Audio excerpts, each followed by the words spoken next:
Que se passe-t-il quand une serveuse désespérée, payée au salaire minimum, regarde droit dans les yeux un impitoyable chef de syndicat criminel et menace de le tuer? La plupart des gens diraient qu'elle vient tout simplement de renoncer à sa propre sécurité. Nous travaillons avec des moyens très limités et notre objectif est d'atteindre 1000 abonnés. Si vous avez aimé cette vidéo, abonnez-vous pour nous aider à débloquer la monétisation et à continuer de créer d'autres histoires. Merci pour votre soutien. Quand Carmen Hollins, 22 ans, brisa une bouteille de Cabernet à $500 sur les genoux de la figure la plus redoutée des bas-fonds de Chicago, tout le restaurant retint son souffle, attendant une réaction violente. Mais Gabriel Moreau ne porta pas la main à son arme. Il n'ordonna pas à ses hommes de la traîner dans la ruelle. À la place, il fit quelque chose qui bouleversa l'équilibre de tout l'empire criminel de la ville. The Velvet Room était le genre de restaurant où les lustres coûtaient de plus cher que les salaires annuels cumulés de tout le personnel de salle. Niché à un coin discret de Rush Street à Chicago, l'établissement accueillait des politiciens, des célébrités et le genre d'hommes qui portaient leur pouvoir comme une arme chargée. Carmen Hollins détestait chaque centimètre de cet endroit. Elle détestait le corset rigide et étouffant de son uniforme. Elle détestait la façon dont les clients riches claquaient des doigts vers elle comme si elle était un chien désobéissant. Et surtout, elle détestait le fait d'avoir désespérément besoin de ce travail. C'était un mardi soir glacial fin novembre. La ville était déjà figée par le froid, le vent hurlait depuis le lac Michigan, mais dans les cuisines du restaurant, il faisait une chaleur étouffante de 90 degrés Fahrenheit. Carmen se tenait près du plan de travail en acier inoxydable, pressant la paume de sa main contre sa tempe douloureuse. Son service avait commencé 9 heures plus tôt. Ses pieds enfermés dans de mauvaises ballerines noires lui donnaient l'impression de saigner. Mais la douleur physique n'était rien comparée au poids écrasant des calculs qui tournaient sans cesse dans sa tête. Le loyer devait être payé dans 4 jours $1 400. Les charges, $200. Et puis il y avait Toby. Son petit frère avait toujours attiré les mauvaises décisions comme un aimant, mais sa dernière erreur avait un prix, $48 000 dû à des hommes qui n'envoyaient pas de lettres de relance. Eux, ils envoyaient des doigts brisés. Carmen table 4, siffla une voix paniquée. C'était Arthur Pendleton, le responsable de salle. Son visage d'ordinaire rougeaud était complètement vidé de sa couleur. Il avait l'air d'un homme à qui l'on venait d'annoncer que son parachute était rempli de linge sale. « La table 4 est dans le rang de Jenna », dit Carmen en s'essuyant les mains sur son tablier. « Jenna est aux toilettes en pleine crise de panique », balbutia Arthur, ses yeux filant vers les lourdes portes en acajou qui menaient à la salle principale. Gabriel Moreau vient d'entrer. Il a ignoré la liste des réservations, a pris la table 4 et a amené 3 de ses associés. J'ai besoin de quelqu'un là-bas qui ne laissera pas tomber un plateau parce qu'il tremble. Vas-y. Carmen sentit une pierre glacée tomber dans son estomac. Tout le monde à Chicago connaissait le nom de Gabriel Moreau. Sur le papier, il était le PDG de Moreau Logistics, un immense conglomérat maritime. En réalité, il contrôlait les ports, les casinos clandestins et un vaste réseau de commerce illicite qui s'étendait du Midwest à la côte Est. Il avait 32 ans, une intelligence impitoyable et une réputation de violence fulgurante. Prenant une profonde inspiration, Carmen chargea un plateau d'argent avec 4 verres d'eau glacée et une bouteille de Pellegrino pétillante. « Très bien, mais je prends les pourboires de Jenna ce soir. » Elle franchit les portes battantes, quittant le vacarme chaotique de la cuisine pour la lueur feutrée de la salle. La table 4 était une banquette isolée au fond, enveloppée d'ombre.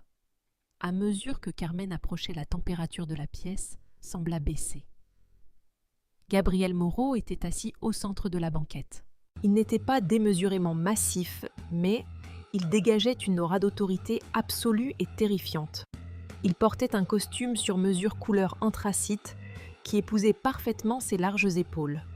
Ses cheveux noirs étaient tirés en arrière, sa mâchoire nette figée dans une ligne dure. Ses yeux sombres étaient fixés sur l'homme assis en face de lui, un associé chauve et couvert de sueur. 2 gardes du corps colossaux, dont Stellan Mercer, l'exécuteur tristement célèbre de Gabriel, se tenaient à quelques pas comme des statues de pierre. « Je me fiche des nouvelles réglementations de l'autorité portuaire », disait Gabriel, sa voix grave et râpeuse, tranchant à travers le jazz doux diffusé par les haut-parleurs. « Je vous paie pour trouver les angles morts, Arthur. Si la cargaison ne passe pas à la douane avant minuit, je m'assurerai personnellement que vous ne puissiez plus jamais avaler un vrai repas. » L'homme chauve déglutit difficilement. « Oui, monsieur Moreau, j'ai compris. » Carmen s'avança le visage parfaitement neutre. « Bonsoir, messieurs. Puis-je vous servir quelque chose pour commencer ?»« Pas maintenant. » claqua Gabriel sans même prendre la peine de la regarder. Il agita la main avec mépris la lourde montre en or à son poignet accrochant la faible lumière. « Apportez le Barolo de 1962 et laissez-nous tranquilles. » Carmen se mordit l'intérieur de la joue. « Bien sûr, monsieur. » Elle recula jusqu'au bar, le sang commençant à lui bouillir. Elle récupéra le vin millésimé, une bouteille qui coûtait plus cher que son loyer mensuel, puis revint à la table. La tension autour de la banquette avait encore monté. L'homme chauve tremblait presque. Alors que Carmen se penchait pour poser les verres à vin sur la table, l'homme chauve sursauta à quelque chose que Gabriel venait de dire, son coude partant violemment en arrière. Il percuta la hanche de Carmen de plein fouet. Le plateau d'argent bascula. Le temps sembla ralentir. Les lourds verres en cristal glissèrent la coûteuse bouteille de Barolo, se renversa et une vague de vin rouge sombre éclaboussa directement les genoux du costume anthracite impeccable de Gabriel Moreau. Tout le restaurant devint mortellement silencieux. Les tintements des couverts s'arrêtèrent. Le doux murmure des conversations disparut. Même la musique jazz sembla se fondre au loin. Gabriel baissa les yeux vers son costume ruiné. Puis très lentement, il releva la tête et accrocha le regard de Carmen. La menace pure et intacte dans ses yeux suffisait à faire tomber un homme adulte à genoux pour le supplier. Il se leva brusquement, la dominant de toute sa hauteur. Sa chaise racla violemment le parquet. « Vous êtes complètement incompétente, » rugit-il, sa voix résonnant contre les plafonds voûtés. « Vous avez la moindre idée du prix de ce costume, espèce de petite idiote. » Le cœur de Carmen battait contre ses côtes comme un oiseau piégé. Elle était terrifiée. Elle était épuisée. Elle croulait sous les dettes, était folle d'inquiétude pour son frère. Et n'en pouvait plus d'être traitée comme une ordure par des hommes qui avaient de plus d'argent que de décence humaine. Quelque chose en elle, un fil fragile et usé, qui la maintenait debout depuis des mois, céda soudain. « Je sais parfaitement comment verser du vin, monsieur, » dit Carmen, la voix légèrement tremblante. Non pas de peur, mais sous l'effet d'une décharge d'adrénaline écrasante. « Alors expliquez-moi ça. » Gabriel cria en s'approchant, sa silhouette imposante projetant une ombre sombre sur elle. « Espèce de bonne à rien maladroite, criez encore sur moi et je vous détruis. » Les mots quittèrent la bouche de Carmen avant qu'elle puisse les retenir. Ils étaient fort nets et résonnèrent avec une défiance cristalline. Le silence qui suivit fut suffocant. Derrière Gabriel, Stellan Mercer glissa aussitôt une main dans sa veste ajustée, la posant sur la crosse d'une arme dissimulée. L'homme chauve à la table avait l'air sur le point de s'évanouir. Arthur Pendleton, qui regardait depuis les portes de la cuisine, fit carrément le signe de croix. Gabriel se figea. Ses yeux sombres s'écarquillèrent à peine. Une lueur de véritable stupeur perça sa rage.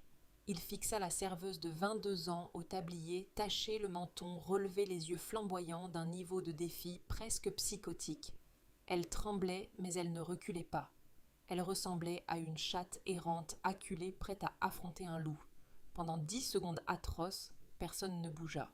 Carmen se prépara à recevoir une gifle ou une balle. Mentalement, elle s'excusa auprès de son frère. Puis Gabriel Moreau fit l'impensable. Les lignes dures et dangereuses de son visage commencèrent à s'adoucir. Les coins de sa bouche frémirent. Et alors, il lâcha un rire bas et grondant qui paraissait totalement déplacé dans cette salle terrifiée. Il leva la main, faisant un geste brusque à Stellan. L'exécuteur retira lentement la main de sa veste. « Eh bien » murmura Gabriel en se penchant légèrement, sa voix tombant dans un murmure doux et dangereux destiné à elle seule. C'est la première fois en 5 ans que quelqu'un a assez de crampes pour menacer ma vie et pour un verre renversé qui plus est. Il ne rompit pas le contact visuel tandis qu'il glissait une main dans sa veste, en sortait une élégante pince à billets en cuir et détachait une liasse de billets de $100 parfaitement nette. Il les laissa tomber sur la table trempée. Il y avait facilement 2000 $. Pour le pressing, dit Gabriel, un étrange amusement sombre dans le regard. Il sortit de sa poche une lourde carte de visite noire gaufrée et la fit glisser sur la table vers elle. Quand ils vous vireront ce soir, gardez ça. Sans un mot de plus, Gabriel tourna les talons et sortit du restaurant ses énormes gardes du corps le suivant de près en formation serrée en V. Carmen resta figée au milieu des débris de verre brisés et du vin répandu la carte noire semblant brûler un trou dans la nappe blanche. Arthur la licencia avant même que les portes d'entrée se soient refermées derrière le chef mafieux. « Tu es folle !» avait sifflé Arthur en traînant Carmen dans son petit bureau étroit. « Tu sais qui c'était, tu viens de menacer la tête du syndicat Moreau. Tu as de la chance de ne pas être en train d'agoniser sur mon marbre italien. Prends tes affaires et dégage Carmen. Tu es un danger. Je ne veux plus jamais te revoir dans ce quartier. » Carmen ne discuta pas.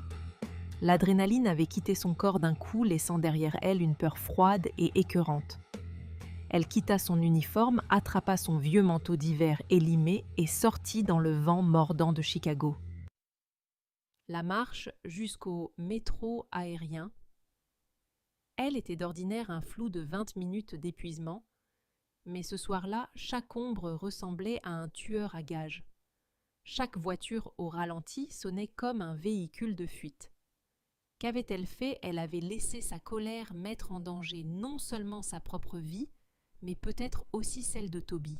Quand elle atteignit enfin son petit appartement délabré dans le quartier de Pilsen, elle verrouilla la porte, tira le pendormant et cala une lourde chaise en bois sous la poignée. Elle s'effondra sur un canapé bon marché, tirant la carte de visite noire de sa poche. Elle était minimaliste. Carton épais. Juste un nom Gabriel Moreau et un numéro de téléphone. Pas d'adresse, pas de titre. Les 3 jours suivants furent une leçon magistrale de torture psychologique. Carmen ne pouvait pas dormir. Elle sursautait au moindre craquement du plancher, mais personne n'enfonça sa porte.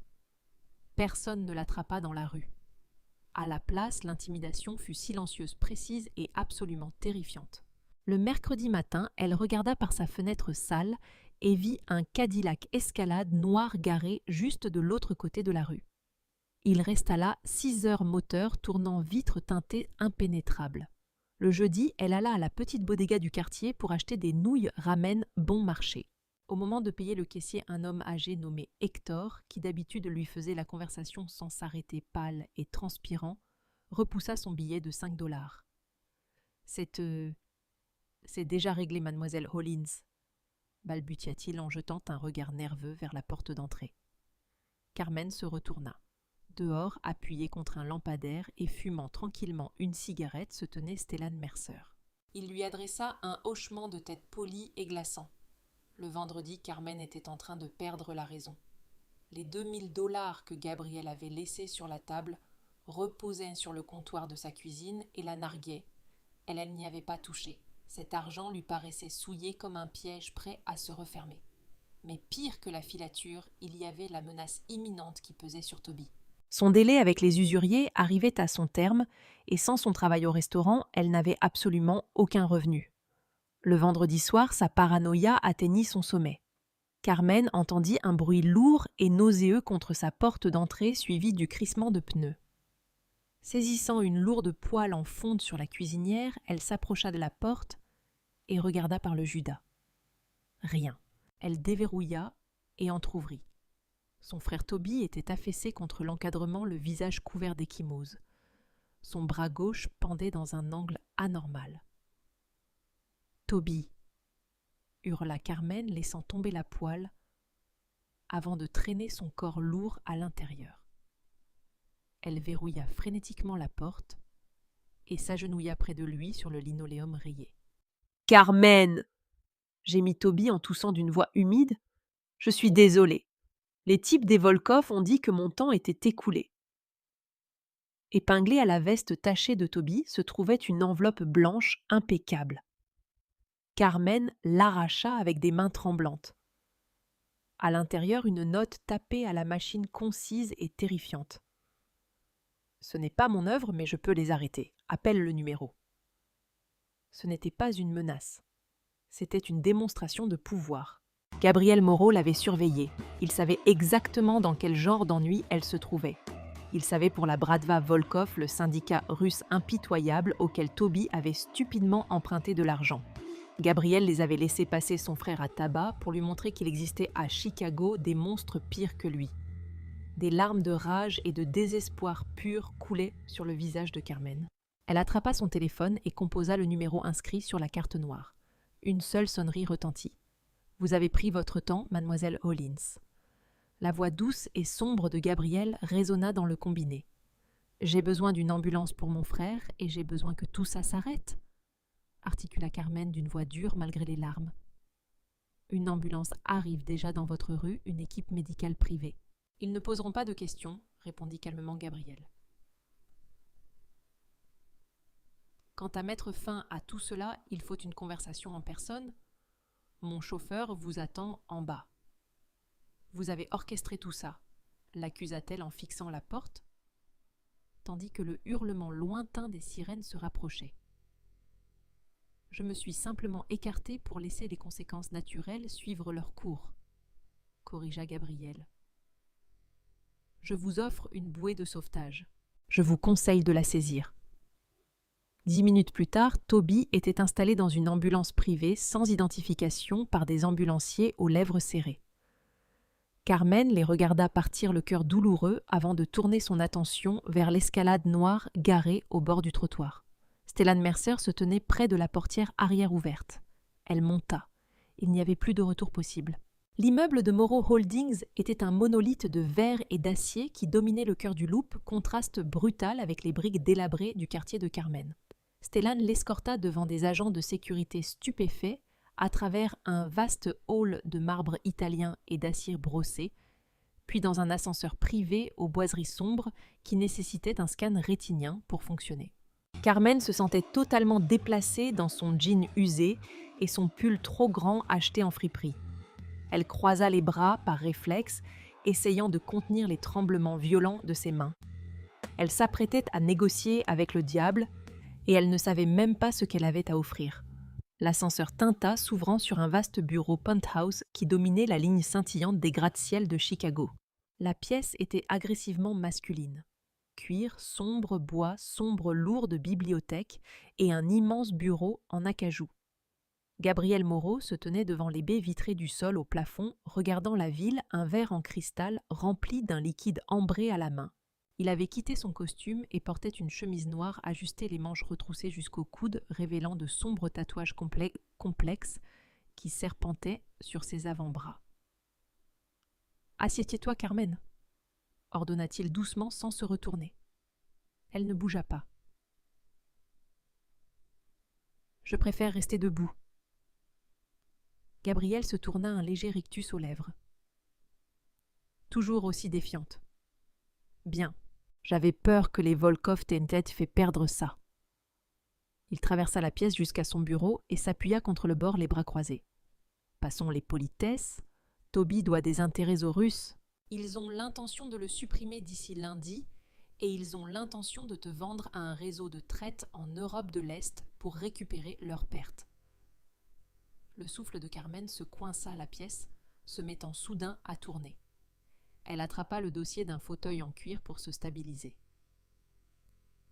« Pourquoi ça vous intéresse ?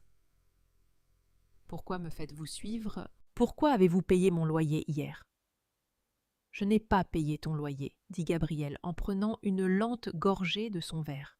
« J'ai acheté l'immeuble. C'est beaucoup plus efficace. » Carmen le fixa déconcertée par l'échelle de sa richesse et de son audace. « Qu'est-ce que vous voulez de moi ?» Gabriel posa son verre, son expression se durcissant en quelque chose de prédateur et profondément sérieux. « Les Volkov s'étendent. Ils testent mes frontières, empiètent sur mes ports.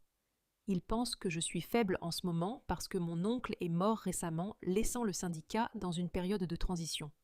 Je dois les frapper fort, mais j'ai besoin d'une diversion. J'ai besoin qu'ils croient que je suis déconcentré, imprudent et distrait par des affaires personnelles. » Il s'approcha d'elle sa taille et sa présence écrasante. Je vis dans un monde de flatteurs, d'assassins et de politiciens calculateurs. Toutes les femmes que je fréquente, toutes les personnes que je fais entrer dans mon cercle intime sont soigneusement vérifiées prévisibles et appartiennent à ce milieu. Toi, tu n'es rien de tout cela. Tu es une civile impulsive, désespérée, pleine de feu, qui a eu l'audace incroyable de menacer le chef de la famille Moreau à cause d'une chemise ruinée. Donc vous voulez vous servir de moi comme quoi? Un leurre. Une obsession, corrigea Gabriel, ses yeux sombres se verrouillant aux siens et lui hérissant la peau. Je veux que la ville et surtout les Volkov croient que j'ai perdu la raison pour une inconnue de Pilsen. Je veux qu'ils pensent que je commets des erreurs, que je laisse mes affaires vulnérables parce que je suis trop occupée à exhiber une serveuse imprévisible et dérangée dans des événements de la haute société. Pendant qu'ils seront occupés à rire de ma prétendue crise de la quarantaine et à avancer leurs pièces à découvert, je les détruirai. Carmen déglutit, tentant d'assimiler l'ampleur de son plan. Vous voulez que je sois votre fausse petite amie. Je veux que tu sois une nuisance spectaculaire et chaotique, dit Gabriel avec douceur. Tu vas emménager dans mon domaine de Lake Forest. Tu assisteras à chaque gala, chaque partie de poker clandestine et chaque dîner de famille à mon bras. Tu seras bruyante, exigeante et totalement déplacée. Tu feras des caprices, tu réclameras des choses hors de prix et tu te comporteras comme une femme qui m'a complètement ensorcelée. Tu seras le cheval de Troie qui fera que mes ennemis me sous-estimeront. Et si je refuse, alors tu sors par cette porte.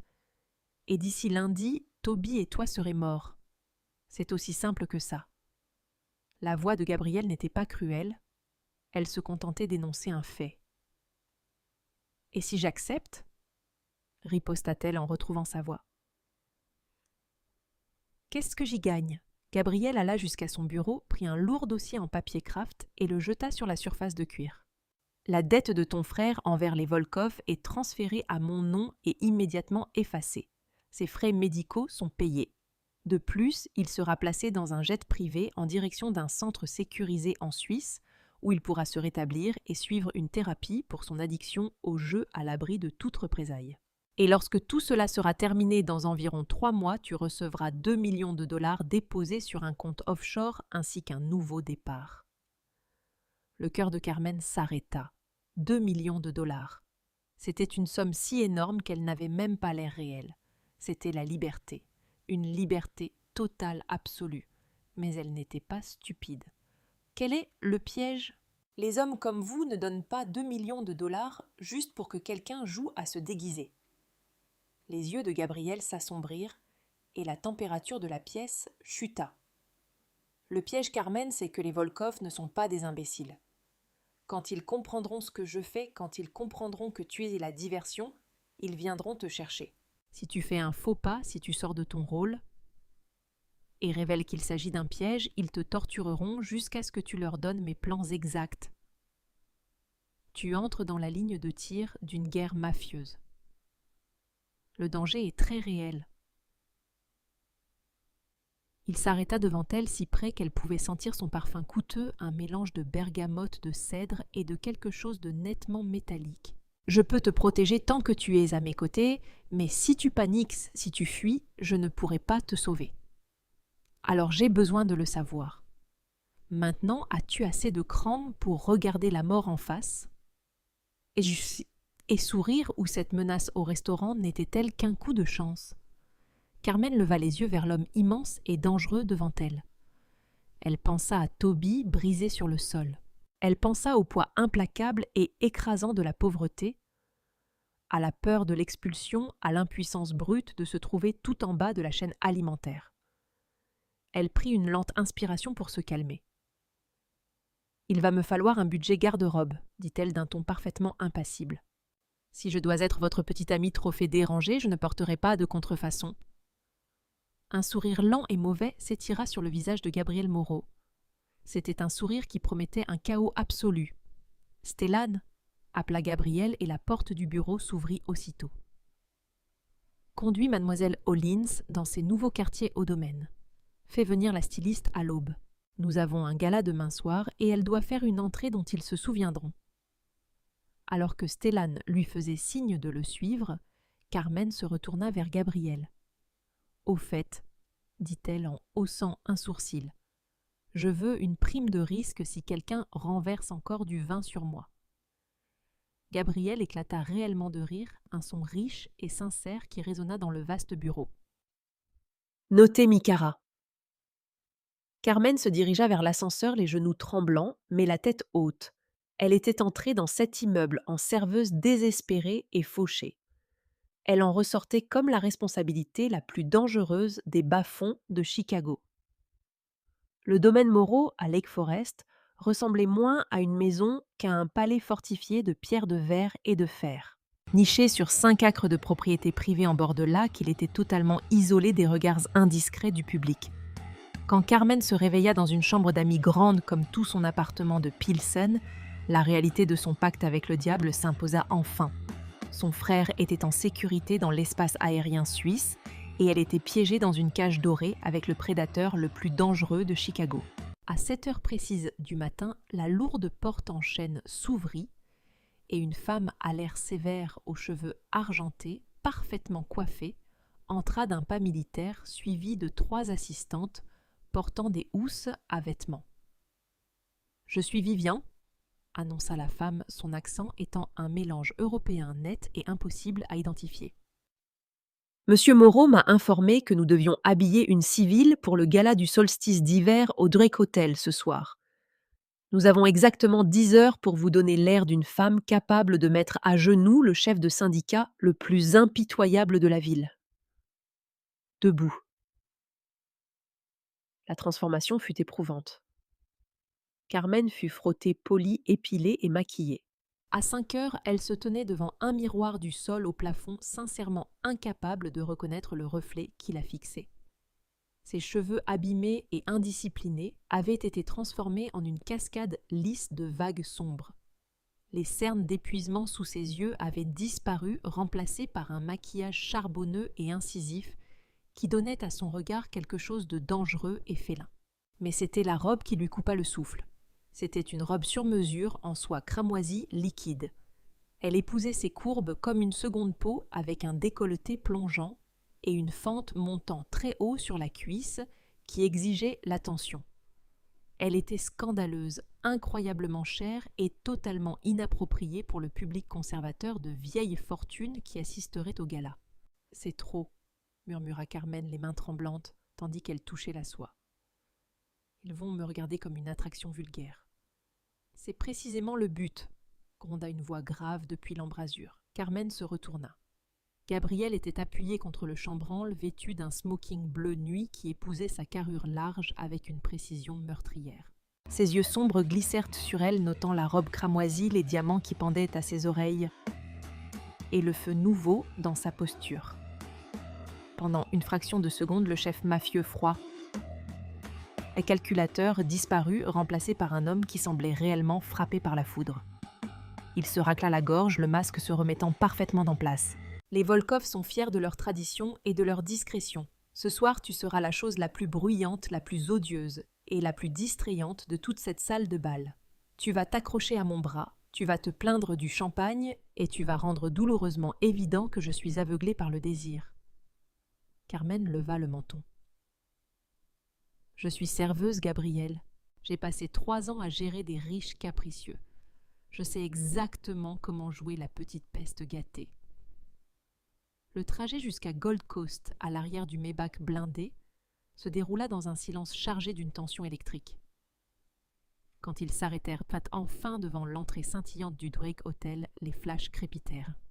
Les paparazzis étaient sortis en force, et la vision de Gabriel Moreau, un homme qui protégeait farouchement sa vie privée, descendant avec une inconnue sublime, dans une robe rouge scandaleuse, fit sombrer la foule dans la frénésie. Gabriel passa un bras lourd et possessif autour de la taille de Carmen, la tirant contre son flanc. « Souris Mikara » murmura-t-il à son oreille, son souffle chaud contre sa peau. « Que les jeux commencent !» Dès qu'ils entrèrent dans la grande salle de bal, l'air s'épaissit. Les conversations s'arrêtèrent en plein milieu des phrases. Les regards firent vers eux grands ouverts de choc et de mépris voilés.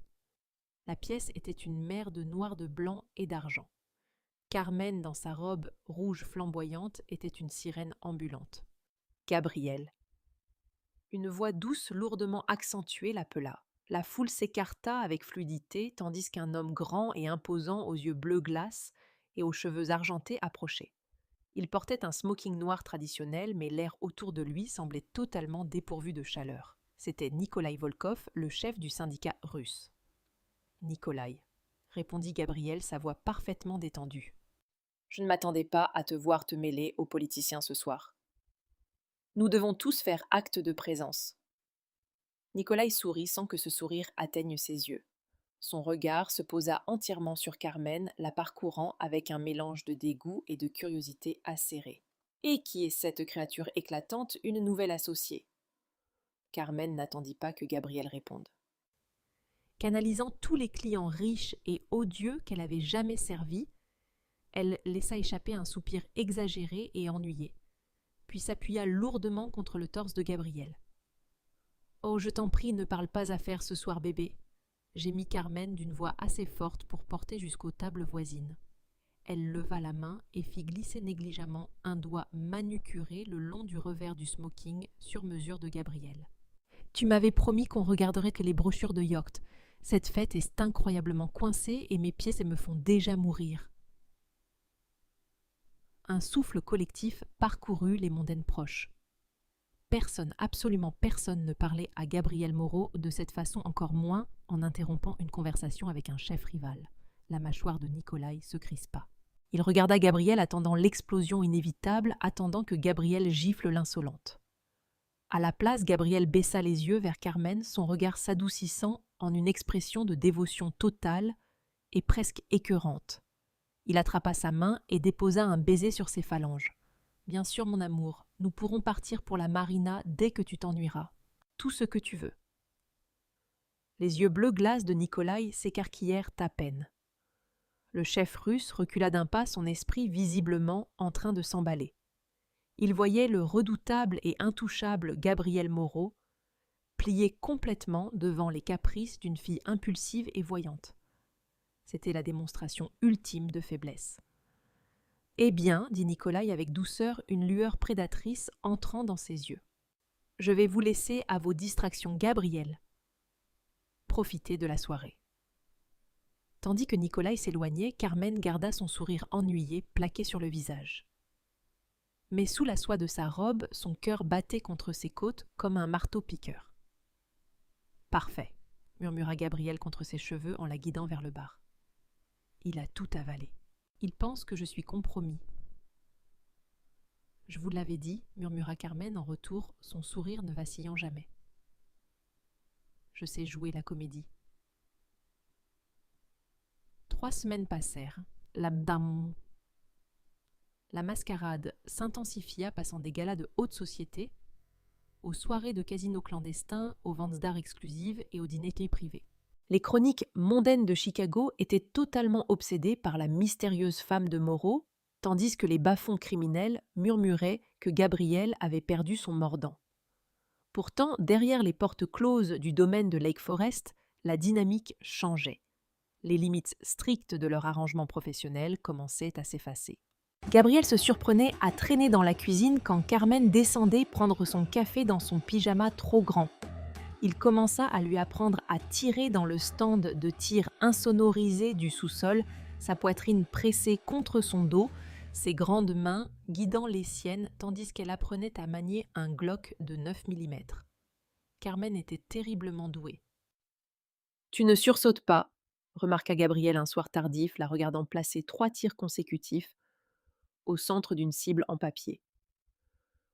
Quand on grandit à Pilsen avec un frère qui doit de l'argent à tout le monde, dit Carmen en baissant l'arme et en éjectant le chargeur avec une aisance déjà rodée, sursauter, ça fait mal. On apprend à rester parfaitement immobile jusqu'à ce que la menace passe. Gabriel la fixa. Les néons violents du stand de tir creusaient de profondes ombres sur son visage. Il tendit la main son pouce, effleurant doucement une trace de poudre sur la joue de Carmen. Ce geste était totalement inutile, hors scénario et entièrement réel. Le souffle de Carmen se bloqua dans sa gorge. L'air entre eux s'épaissit vibrant d'un magnétisme lourd et non formulé qui n'avait absolument rien à voir avec les Volkov. « Nous avons un dîner ce soir », dit Gabriel, sa voix descendant d'une octave, tandis qu'il retirait sa main à regret. Gibson's Bar and Steakhouse, salle privée. Les Volkov ont demandé une rencontre pour discuter des limites portuaires. C'est un piège, évidemment. Carmen hocha la tête, son masque professionnel revenant en place. Quel est mon rôle ? Tu vas être une nuisance, ordonna Gabriel. Tu réclameras un millésime précis. Tu te plaindras de la température et tu exigeras que je m'occupe de toi au lieu des négociations. J'ai besoin qu'ils soient frustrés et trop sûrs d'eux. La salle privée de Gibson's était opulente, imprégnée d'odeurs de cuir, vieillie de cigares coûteux et de côtes de bœuf grésillantes. Mais la tension, elle était assez épaisse pour étouffer. Nikolai Volkov était assis de l'autre côté de la table ronde en acajou, flanqué de 2 énormes exécuteurs, dont un homme lourdement balafré nommé Victor. Carmen joua son rôle avec brio. Pendant 45 minutes, elle interrompit Nikolai, se plaignit que son steak était trop cuit et s'assit presque sur les genoux de Gabriel, lui murmurant des absurdités à l'oreille.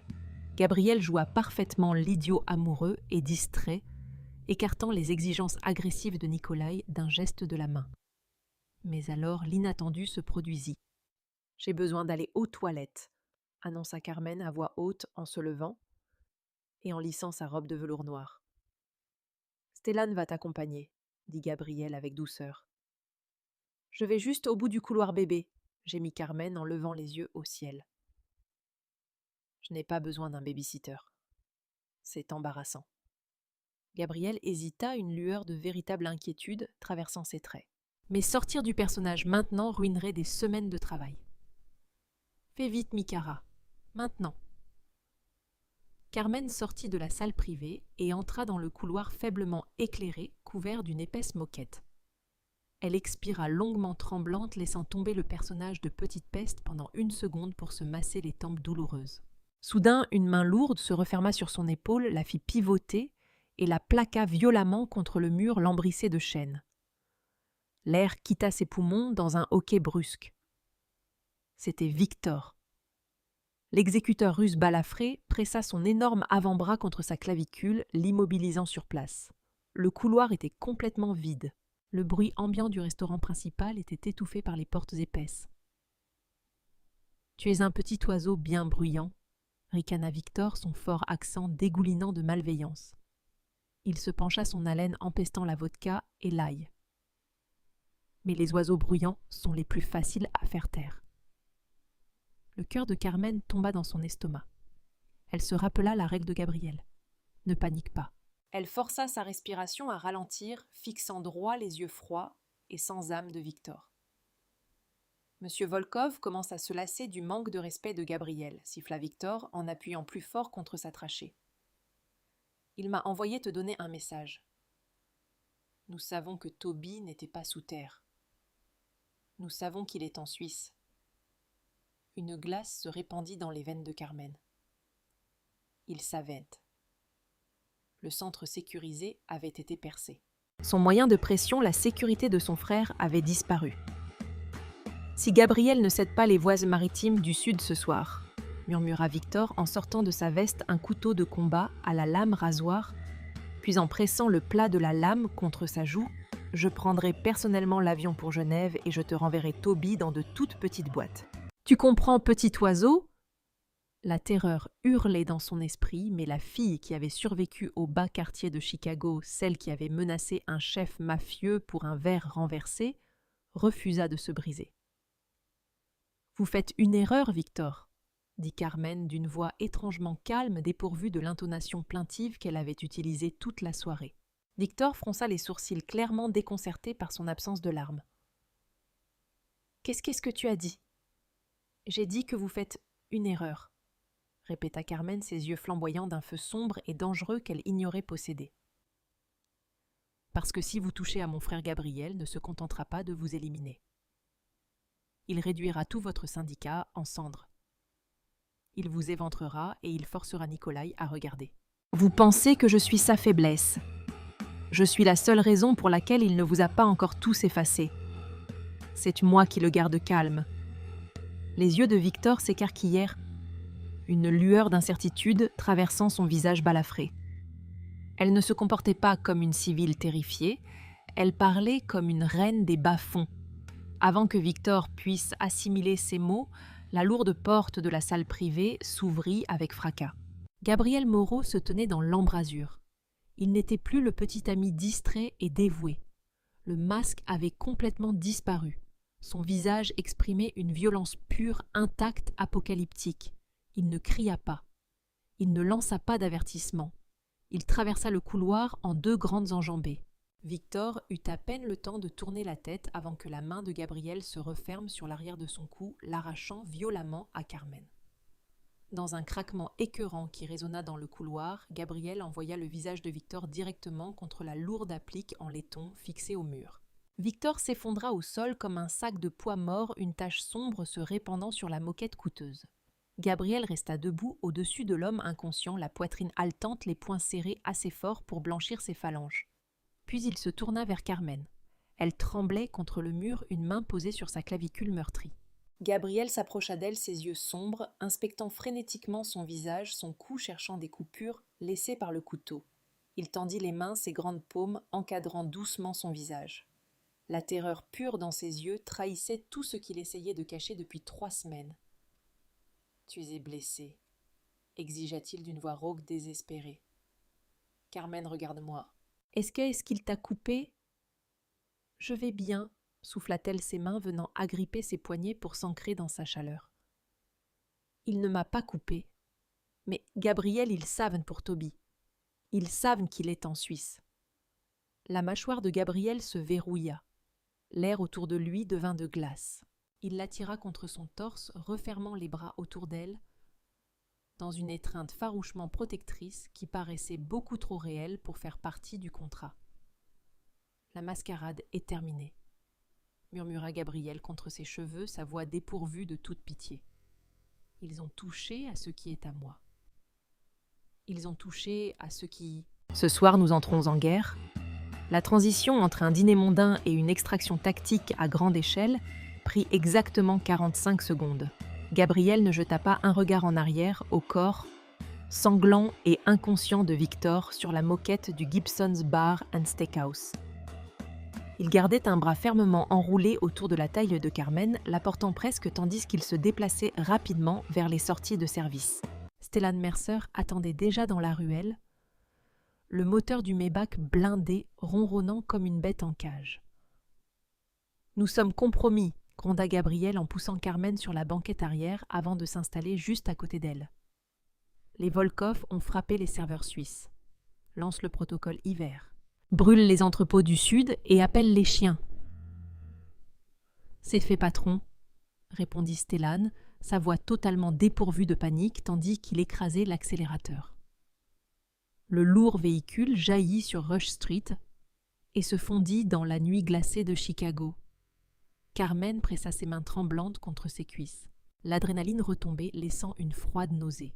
« Gabriel Toby ? S'ils ont sa localisation, ils ne l'ont pas, » l'interrompit Gabriel, sa voix grave et apaisante, vibrant dans l'espace étroit. Il se tourna vers elle, les lampadaires accrochant la lueur létale et prédatrice de ses yeux. Il ne ressemblait plus à un PDG. Il paraissait primitif. Je savais que Nikolai essaierait de tracer les fonds dès que j'aurais remboursé les usuriers. Toby n'a jamais été en Suisse. C'était un dossier leur, laissé pour que leur hacker le trouve. Carmen haleta l'air revenant dans ses poumons. Où est-il ?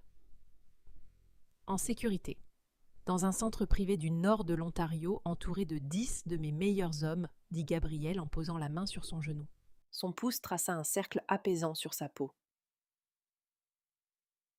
Je n'utiliserai jamais ta famille comme appât, Carmen. Jamais. L'intensité brute de son regard fit rater un battement à son cœur. Les limites de leur transaction s'étaient complètement dissoutes. La façon dont il la regardait, la chaleur féroce et possessive dans ses yeux, n'était pas un rôle joué pour le syndicat rival. C'était réel. Ils ne retournèrent pas au domaine de Lake Forest. À la place, Stellan emprunta les tunnels labyrinthiques de Lower Walker Drive et s'arrêta dans un bunker de béton souterrain sans inscription qui servait de centre névralgique au syndicat Moreau. À l'intérieur, l'atmosphère était électrique. Des dizaines d'hommes en tenue tactique sombre se déplaçaient avec une efficacité mortelle, chargeant de l'armement lourd et chiffrant des canaux de communication. Gabriel retira sa veste de smoking, sur mesure la jeta de côté et déboutonna son col. Les Volkov pensent que je suis faible parce qu'une femme me distrait, déclara Gabriel à la pièce, sa voix résonnant contre les murs de béton. Les hommes se turent aussitôt, se tournant vers leur chef avec une loyauté féroce et inébranlable qui rappela à Carmen une meute de loups se concentrant sur son alpha. Ils pensent pouvoir menacer ce qui est à moi. Ce soir, nous leur rappelons pourquoi cette ville nous appartient. Nous ne nous contentons pas de les repousser. Nous effaçons complètement leur pouvoir. Un murmure sourd d'approbation parcourut la pièce. Gabriel se tourna vers Stellan. Détruis leurs façades de blanchiment à River North. Je veux que les cargaisons d'O'Hare soient interceptées et réduites en cendres. Et retrouve les usuriers qui ont envoyé Toby à l'hôpital. Amène-les au Meatpacking District. Ils me doivent une dette. Le karma était une force terrifiante, surtout maniée par Gabriel Moreau. Pendant les 48 heures suivantes, les bas-fonds de Chicago furent incendiés. Carmen resta enfermée dans les quartiers privés du bunker, regardant les écrans d'information avec un mélange de stupéfaction et d'horreur. Des incendies inexpliqués décimèrent 3 des principaux entrepôts de Nikolai Volkov. Un soudain et violent contrôle fiscal mené par des agents fédéraux, informé au bon moment, gela les comptes offshore du syndicat russe et les hommes qui avaient de briser le bras de Toby furent retrouvés menottés à une grille devant le commissariat du 12e district, couvert d'échymoses meurtries et portant un registre soigneusement tapé, détaillant chaque prêt illégal qu'ils avaient jamais accordé. La justice était arrivée brutale et sans compromis. Mais un animal blessé est toujours le plus dangereux, et Nikolai Volkov se retrouva acculé. La 3e nuit, la lourde porte métallique des quartiers de Carmen s'ouvrit. Gabriel entra l'air complètement épuisé. Une trace de suie barrait sa joue et ses phalanges étaient fendues et saignantes. Carmen ne réfléchit pas. Elle réagit. Elle attrapa une serviette chaude et humide dans la salle de bain et s'approcha de lui. Il s'affaissa au bord du canapé en cuir, enfouissant la tête entre ses mains. « Tu saignes » murmura-t-elle en prenant doucement sa lourde main dans la sienne et en pressant la serviette contre ses phalanges. Gabriel expira d'un souffle rauque se laissant aller contre son contact. Il se rapprocha, passa les bras autour de sa taille et enfouit son visage contre la douce courbe de son ventre. C'était un geste incroyablement intime et vulnérable de la part d'un homme qui venait d'orchestrer l'effondrement d'un empire criminel. « C'est presque fini », murmura-t-il, sa voix vibrant comme du gravier contre sa peau. Nikolai perd de l'argent et des hommes.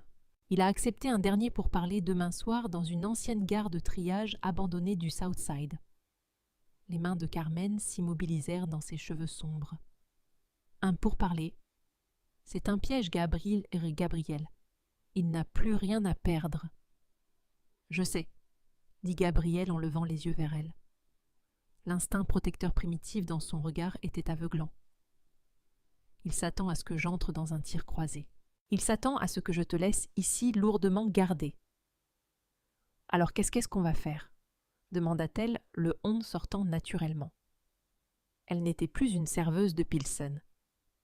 Elle était la compagne du prédateur suprême de Chicago. Les lèvres de Gabriel s'étirèrent en un sourire sombre et dévastateur. Nous allons lui donner exactement ce qu'il veut, puis nous allons l'enterrer. La gare de triage abandonnée du Southside était un cimetière d'acier rouillé et de verre brisé. Le vent glacial hurlait à travers les squelettes d'anciens wagons de fret portant une odeur de neige et de métal en décomposition.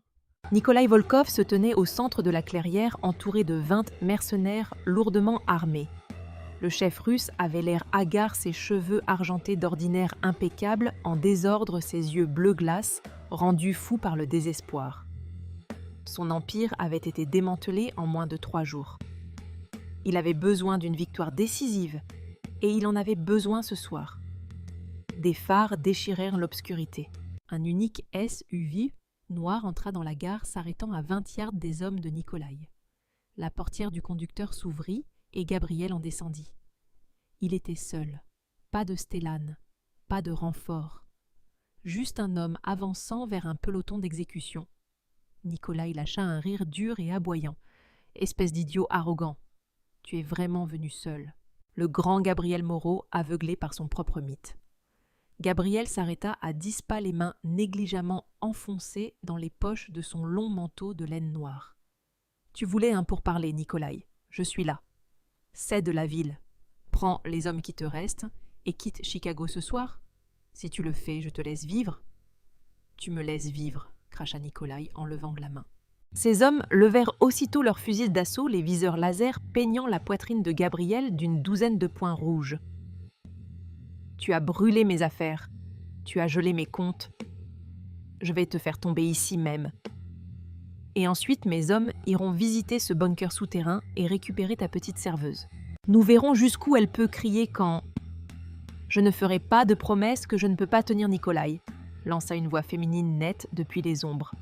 Nikolai se figea. Sur la passerelle rouillée d'une énorme grue désaffectée, juste au-dessus du chef russe, une silhouette apparut. C'était Carmen. Elle était vêtue d'un équipement tactique noir, ses cheveux sombres tirés en une tresse serrée, et posée sur la rambarde d'acier, pointée directement sur le crâne de Nikolai, se trouvait un fusil de précision à silencieux de gros calibre. « Qu'est-ce que c'est ?» gronda Nikolai en reculant d'un pas.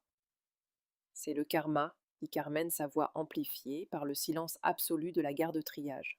« Vous les hommes arrogants faites toujours la même erreur. Vous regardez une femme en robe rouge et vous voyez une faiblesse. Vous regardez une serveuse et vous voyez une proie. Vous n'avez jamais envisagé que pendant que Gabriel faisait semblant d'être distrait par moi, il m'apprenait en réalité à tirer. » Gabriel ne bougea pas d'un muscle, mais un rire bas et sombre vibra dans sa poitrine. Il leva les yeux vers elle avec un mélange de fierté absolue et de dévotion féroce. « Arrêtez-la » hurla Nikolai en pointant la passerelle. Mais avant qu'un seul mercenaire russe puisse appuyer sur la détente, les ombres autour de la gare de triage prirent vie. Gabriel n'était pas venu seul. Ces hommes, les chasseurs silencieux d'élite de son cercle intime, étaient en position depuis 1 heure, fondus dans l'obscurité comme une meute de loups attendant le signal de l'alpha. Des tirs étouffés éclatèrent avec une précision terrifiante. Ce n'était pas une bataille, c'était une neutralisation chirurgicale. En moins de 10 secondes, toute l'escouade de mercenaires de Nikolai était au sol, neutralisée ou désarmée. Stellan Mercer sortit de derrière un conteneur rouillé pressant le canon d'un fusil à pompe contre l'arrière des genoux de Nikolai, forçant le chef russe à tomber sur le gravier gelé. Gabriel avança lentement vers Nikolai. Le craquement de ses bottes sur les pierres sonnait comme un glas. Il baissa les yeux vers l'homme détruit. « Tu as menacé ma ville. Tu as menacé le frère d'une civile, » dit Gabriel d'une voix terriblement calme. Il leva les yeux vers la passerelle. « Mais ta plus grande erreur a été de la sous-estimer. » Carmen abaissa le fusil et descendit les escaliers rouillés, entrant dans la clairière. Elle s'approcha droit de Nikolai, regardant de haut l'homme qui avait ordonné qu'on blesse grièvement son frère et menacé de la vendre à un cauchemar. « Dites à la Bratva Volkov de New York que Chicago est fermé, » dit froidement Carmen. Gabriel sortit de son manteau un élégant pistolet à silencieux et le pressa contre le front de Nikolai. « Tu as 30 secondes pour ramper jusqu'à un véhicule et quitter ma ville. Si je revois ton visage dans ce quartier, je ne serai pas aussi miséricordieux. » Il frappa Nikolai violemment à la tempe avec la lourde crosse de l'arme, envoyant le chef russe dans la poussière. La guerre était finie. Les prédateurs suprêmes avaient gagné. 1 heure plus tard, de retour dans la chaleur du bureau penthouse de Morrow Holdings, Gabriel versa 2 verres du même Barolo de 1962 qui avait lancé tout ce voyage chaotique. Il en tendit un à Carmen, leurs doigts se frôlant. « Ton frère atterrit à Chicago demain matin, ses dettes sont effacées et sa cure de désintoxication est entièrement financée, » dit doucement Gabriel. Il ouvrit un tiroir de son bureau et en sortit un chèque de banque net et épais. Il le fit glisser sur le bureau en acajou. 2 millions de dollars comme promis. Ton ardoise est effacée, Carmen. Tu peux aller n'importe où, faire n'importe quoi. Carmen regarda le chèque. C'était tout ce dont elle avait jamais rêvé. Une échappatoire au labeur, à la peur, à l'appartement glacé de Pilsen. Lentement, elle prit le morceau de papier. La mâchoire de Gabriel se contracta, une douleur indéniable traversant ses yeux sombres alors qu'il se préparait à la voir franchir la porte. À la place, Carmen saisit les bords du chèque et le déchira nettement en deux. Le souffle de Gabriel se bloqua. Qu'est-ce que tu fais ? 2 millions de dollars, c'est beaucoup d'argent, dit Carmen en contournant le bureau pour réduire la distance entre eux. Elle laissa tomber les morceaux déchirés dans sa corbeille. Mais c'est une indemnité de départ, et je ne veux pas me séparer de toi. Gabriel la fixa, le masque du chef mafieux, impitoyable, se brisant complètement. Il tendit les mains, ses grandes paumes, agrippant sa taille, la tirant contre son torse. « Tu as la moindre idée de ce que tu choisis », murmura-t-il d'une voix rauque, son front venant se poser contre le sien. « Cette vie, c'est le danger et les ombres. Je suis un monstre pour le reste du monde. »« Tu n'es pas un monstre pour moi », souffla Carmen en levant les mains pour enfouir ses doigts dans ses cheveux sombres. « Tu es l'homme qui m'a rendu mon pouvoir. Je ne veux pas d'une vie tranquille, Gabriel. Je veux celle-ci, avec toi. » Dans un grondement bas et sauvage, Gabriel écrasa sa bouche contre la sienne. C'était un baiser nourri par des semaines de dangers terrifiants, d'obsessions non dites et de possessions primales. Il l'embrassa comme un homme mourant de soif, la soulevant sans effort du sol, scellant leur destin. La serveuse désespérée n'avait pas seulement survécu au bas-fond, elle avait conquis leur roi. Nous travaillons avec des moyens très limités et notre objectif est d'atteindre 1000 abonnés. Si vous avez aimé cette vidéo, abonnez-vous pour nous aider à débloquer la monétisation et à continuer de créer d'autres histoires. Merci pour votre soutien.